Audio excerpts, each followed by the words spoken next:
Hey everyone, welcome to the OddsJam YouTube channel. So this is my first video for OddsJam. So to quickly introduce myself, I'm Robbie. I recently partnered with OddsJam to produce content on how I use OddsJam and how I think it can help you. So if you're new here, there's a ton of content available on this channel from a variety of contributors. Be sure to check it all out. I also started my own YouTube channel called Perfect Hedge Sports. Link is in the description if you're interested in more of my content. YouTube's very much a work in progress, but I'm looking to get more videos out for you guys soon. So today, I'm going to walk through a bit about my sports betting experiences in general and how OddsJam has helped me improve and execute my strategies and ultimately increasing my profitability as a bettor. So my personal background, I was a finance major in college. I'm currently a senior financial analyst for my day job. I've always been good with numbers. That's been like an inclination I've had my entire life. Figuring out what to do with that, I ended up in finance. But while you can certainly have success with any background in sports betting, I definitely think having the finance background helped me in getting started with sports betting and some of the strategies I've used, just understanding the numbers, movement, and calculations and all of that, being able to do some quick math, has really helped me build my bankroll and take home profits. So I didn't bet on sports much until it was legalized in Pennsylvania and New Jersey, outside of a couple of Vegas trips. Before that, I spent most of my time on fantasy sports and following my favorite professional teams. I'm from the Philly area, so I'm an Eagles, Sixers, Flyers, and Phillies fan. But once sports betting became legal in my area, I started getting more involved in betting. It was successful at first, but on a pretty small scale. I took advantage of promotions and all, but I wasn't overly strategic on like a large scale with how to maximize what I was betting on and truly getting the most out of everything that I was doing.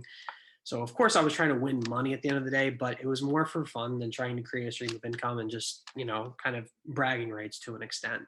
But recently I realized the power of sports betting and how many opportunities are out there to make a good bit of money doing it. So I started using arbitrage strategies around September 2020, right around the beginning of the NFL season back then, which is when I first realized how rampant these opportunities were for arbitrage and middle specifically. With several books setting their own odds and others using a few different odds suppliers, there's a somewhat surprising amount of line discrepancies that can be taken advantage of every single day. Back then, a few of my friends and I would manually search through the books every weekend for all the NFL games looking for these opportunities. And we were successful, but it was a ton of work. We went through hours every Saturday and Sunday going through and trying to find these. Once we discovered OddsJam this past summer, we instantly became enamored with it. It automated literally everything we were doing from a searching standpoint. It was a tool that we had quite literally dreamt of. It made everything so easy for us. And OddsJam continues to do that. And the best part about it is that you'll catch way more opportunities just because of the alerts and dashboard system. You only have to be in one place. You can monitor a ton of books all at once rather than having FanDuel, DraftKings, BetMGM, all of them up at the same time, trying to find, any kind of error or anything like that, trying to find, differing lines. But having this dashboard, having alerts when these things happen makes this incredibly easy, almost too easy. At this stage with my betting, I don't arb or middle too much. I'm not out there like draining my bankroll every day doing arbs and middles, but I definitely take advantage of some of the crazy opportunities that come up, almost all of which I caught as a result of the email alerts. So one area where OddsJam has helped me expand my betting horizons and profitability is positive EV betting. So what this positive EV dashboard does is it compares odds from Pinnacle, which is the sharpest book in the industry, calculates fair, no vig odds to determine Pinnacle's implied probability of an outcome, and then compares those no vig odds to other sportsbooks odds for those markets, trying to find the largest discrepancies and profitable bets.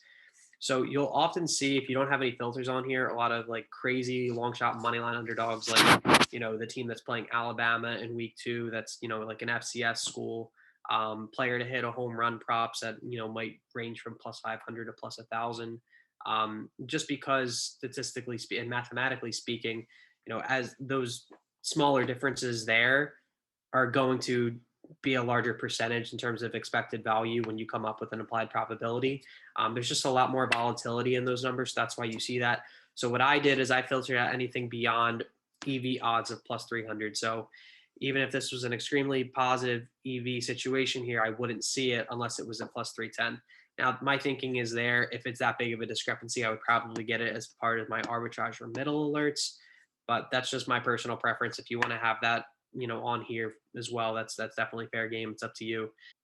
So using this dashboard to find these mathematically profitable bets is a great use of the OddsJam system and is one of the best perks of the industry package. I know if you have a lesser package, you probably don't see the EV page. You might get OddsJam odds, which are certainly helpful and can help show you where the sharper books are.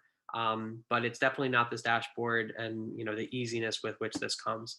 So positive EV betting definitely will have more ups and downs compared to ARBs or middles. I mean, at the end of the day, you're placing one bet and letting it ride just based on mathematical profitability. But you are still risking something, and just because probability speaking, you're on the right side of the math, that doesn't mean it's a guaranteed win every time. But over the long run, this strategy has been proven to be very successful, very profitable. If you can live with the ups and downs a little bit, this is where the probably the most money is to be made. Expanding on this a little bit, if you're unfamiliar with EV betting and you want to kind of wade into the waters a little bit easier, the promo guy 123 on Twitter is a great follow. He really analyzes odds boosts and promotions, but does a great job of explaining plus EV concepts and calculations, especially the correlations within some of the same game boosts and stuff like that. Definitely recommend giving him a follow. He's had a great run over this past probably 4 or 5 months that I've been following him on. So if you're not following now, definitely recommend hopping on that. So outside of the strategies that I've talked about, I still, personally bet fairly frequently for entertainment, some long odds, fun parlays or whatever, same game parlays, things like that. Might not always be positive EV at the end of the day. That said, I do use OddsJam a lot of times to try to find the best book to do those on. So just with my combination of what I'm looking for, if I'm looking to bet, the Eagles, the Bills, and the Titans in one weekend, I might try to find where, if there's one book that has the best odds on either the spread or money line or whatever. So that way I can get the most, value out of that bet. Even still, like I look at a lot of that as a cost of entertainment. And usually I'm doing that when I'm, sitting at home watching Red Zone on Sundays or going out with my friends and watching the games. There's a lot of ups and downs within that. Like, a couple weekends out of the year, I might hit a big parlay or something like that. But, that's inconsistent. And at the end of the day, ARBs, middles, positive EV should really be your bankroll builder. But before I close out, guys, I'll leave you with a few helpful tips that I've learned over my betting experience. Hopefully, I'm sure you guys have heard these things before, but I just want to reiterate them. So track your bets, or at least your overall standing. Doing that is a bare minimum, in my opinion. If you don't track your deposits, withdrawals, current balance, you really don't even know where you're at with betting, if you're profitable or not. And I know tracking individual bets can be a lot. So I do it for some things. I don't do it for everything, but I definitely track my net P&L, and I'm pretty diligent about it to make sure things make sense. Like, after every week or 2 weeks, like, okay, I'm up $500. That makes sense given what I've hit. If it doesn't, then I go back and try to audit my bets and see what I'm missing or anything like that. So it's definitely helpful. You can see if something was misgraded, anything like that. Not a common situation, but just in case it does happen, it's good to track. Secondly, maximizing promotions, any kind of risk-free bets, absolutely take advantage of those situations. The sports books are willing to give you a lot of money in those regards. And you might not hit a lot of them. You have the risk-free same game parlay that FanDuel does every week. DraftKings does profit boosts on them. Like, don't feel pressured to do the maximum amount every time, but if it's a fully insured bet or something, definitely consider it. Even if you're betting something that you're not super confident in, but you're going to get the amount back anyway, that's site credit. If you're betting a decent amount, you really can burn through pretty quickly.